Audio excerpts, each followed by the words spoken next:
cover a lot of stories about kids being shot and killed. Too many. Some are even pulling the trigger. But what we need to do more of is delve deeper. What are the lasting impacts of this trauma? What pushes kids to turn to violence? And how can we break the cycle? That's why we started the Kids in Crisis series in May. We heard from a mother who lost her son, a 13-year-old working to build a productive future, and activists giving everything they have to help. Well, now we have 4 more pieces for you, starting with something that many parents think about every morning: safety in and around schools. Good morning, good morning, good morning, Mom. Always a greeting. All right. From David Flythe. Yeah. Mr. Flythe to the kids. We make sure we get, good morning, good morning. We make sure we get the kids to and from school safe. He is one of about 200 safe passage workers, along with Maria Johnson. Good morning, it's a good morning. They post up at intersections near D.C. schools to keep kids out of trouble. The city funded the program for the first time this year. So y'all like football. Johnson and Flythe are both at Ingenuity Prep in Southeast D.C. And that's why we out here, to make sure they safe. Because it is a lot going on in our community, a lot of trauma that we can't ignore. A lot of trauma. D.C. police data shows that in 2021, out of the 247 public and charter schools you see here, about 90% were within 1,000 feet of a gun crime. 12 crimes alone near Ballou on 4th Street Southeast, Mecca Bradley's high school. I could just be coming to school so I could get jumped, and I gotta go to school and think about it. Like, it was hard for me to maintain and think about my work. But now she can relax a little on the way. Supervisor Tanisha Murden's got her back. You gotta get it. Good morning, Queen. Kids know when someone really cares about them. Kids know when you really appreciate them and you love them. And they will open up and they will be more comfortable to be able to express what they are dealing with. They carry what they're dealing with through these doors. At Kelly Miller, school resource officer Shamika Griffin helps lift the load. All right, I'm gonna come help y'all later on. We build a bond with these kids. You and everybody else trying to come to my wedding. Some people think SROs do more harm than good, but Griffin says they're essential.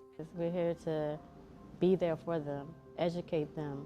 If the kids are letting you know what's going on, you can alleviate a lot of the stuff before it even touches the street. But if it does spill out to the streets, a green vest is ready to step in, like Victor Battle. You can have the credibility to say, hold on, let me talk to you a second before you go do something that you don't really want to do. Johnson calls that love. No, it's just like when you come in the house and your grandma got some warm cookies for you, you know?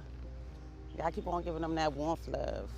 It's gonna break through, and it's breaking through. See, how you doing? Good morning, hey.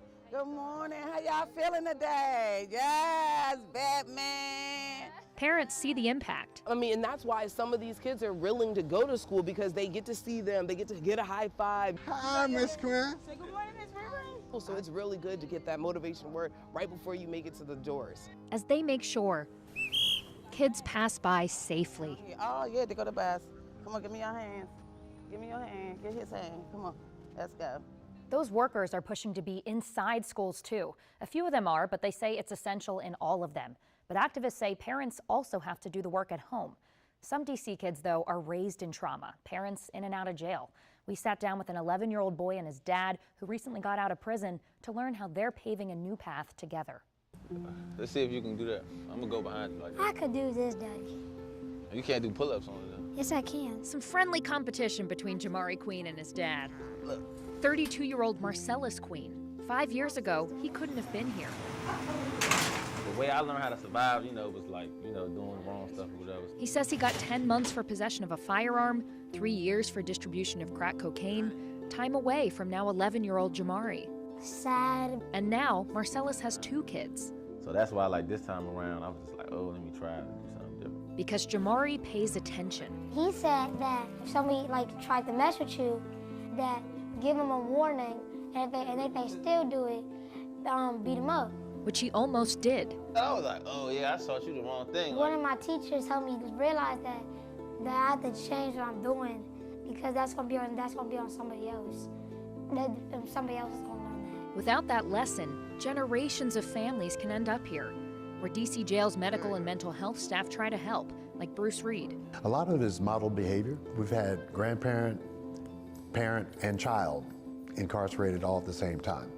So it is a dangerous cycle. Marcellus says his mom struggled with drug abuse. I mean, it was hard, so my story, it's like, you know, like it's a well documented, you know what I'm saying? Like it's trauma. And a lot of people don't have that awareness or really understanding the role that trauma may have had in getting to a certain place. Dr. Beth Jordan says addressing that trauma is key to keeping families out of jail. We try to have people look at behavior through a trauma lens, not judging it like, what did you do to get in here, but like, what happened to you? And to really build that sense of empathy. We have to do everything we can to try to help them to look at life a little bit differently so they won't pass that same cycle on to their children. 3, 2, 1. Did I hold her? Get her. Marcellus wants to pass on Go. being there at playgrounds and school pickups. Really more mature, doing different type of things. Yep.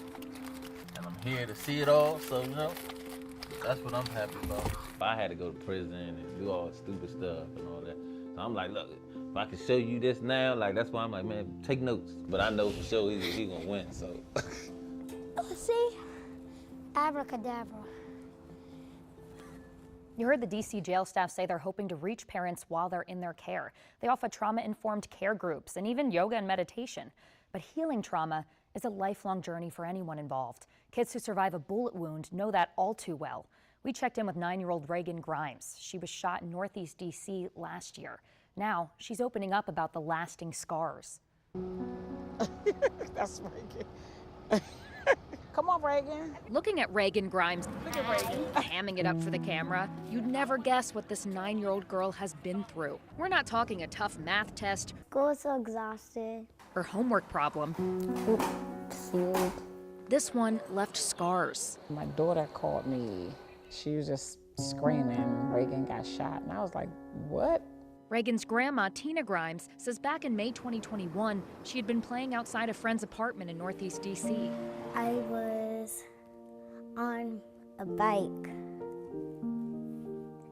And then I went back inside to go eat. And then I came back out. And when you came back out, what had happened? You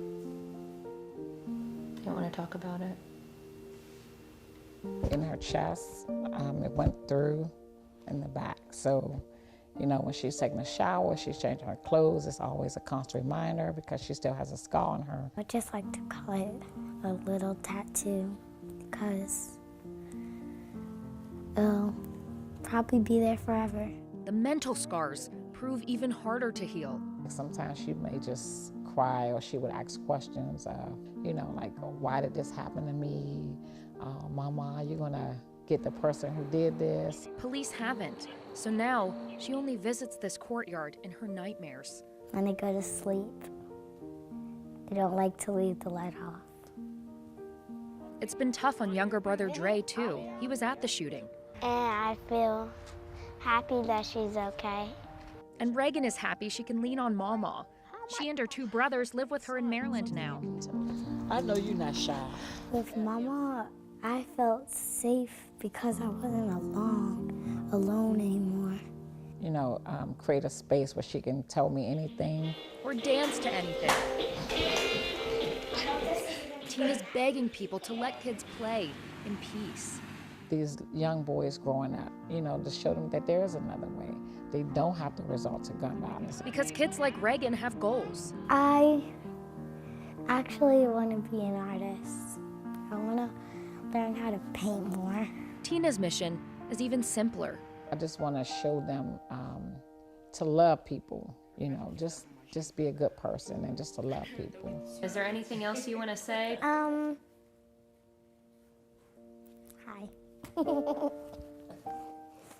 Reagan's grandma wants to spread that love to young men in the community. She's kicking off a mentorship program in December.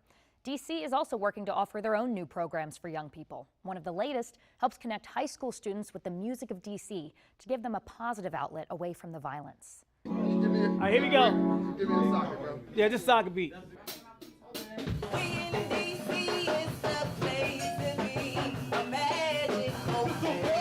In this magical place, a new go-go band. Go-go is a good feeling. featuring 23-year-old Belaire, 18-year-old Scrappy, and 20-year-old Big Guy, as they like to go by. Go-Go pro Shorty Corleone Front line, come off real quick. built this band to keep the music and them alive. We're here to change lives. We're here to save lives. Just a typical black young man growing up in the ghetto, to be honest. Well, I had good moments and bad moments, little struggle moments and stuff like that. Other people his age singing a more dangerous tune. It's always been going on, but it's programs that like this that will kind of curve, you know, that negative energy or curve idle time. We know music calms a savage beast.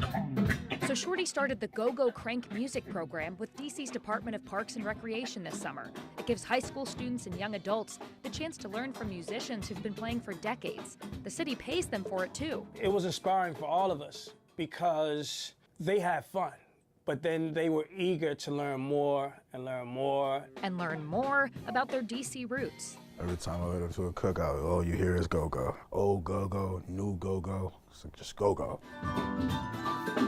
In order for it to survive and continue to grow, there has to be, you know, another spin on it. Make like new music with old go-go, make a new go-go, you feel me? Hey, uptown, southside. Hey, northwest. No matter which part of DC they call home, this community center in Columbia Heights is a haven. Good job, good job, good job. I want to make sure people who might not have an uplifting environment at home or a supportive environment at home feel like they could come here and express themselves and feel like safe. Just show them that there's someone that's listening. You're not alone. You have people who care about you and want to see your dreams come true. A safe space between the strings and cymbals as they compose brighter futures.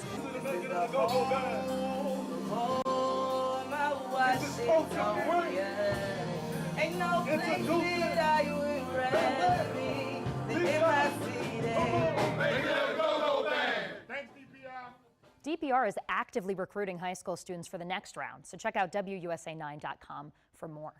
Now, this epidemic of gun violence in our community is not going away, so we are committed to taking a closer look at how this trauma affects our kids. If you have a story idea, please let me know. I'm at Jess Arnold TV on Twitter, or you can email me at jarnold1@WUSA9.com. With our Kids in Crisis series, I'm Jess Arnold.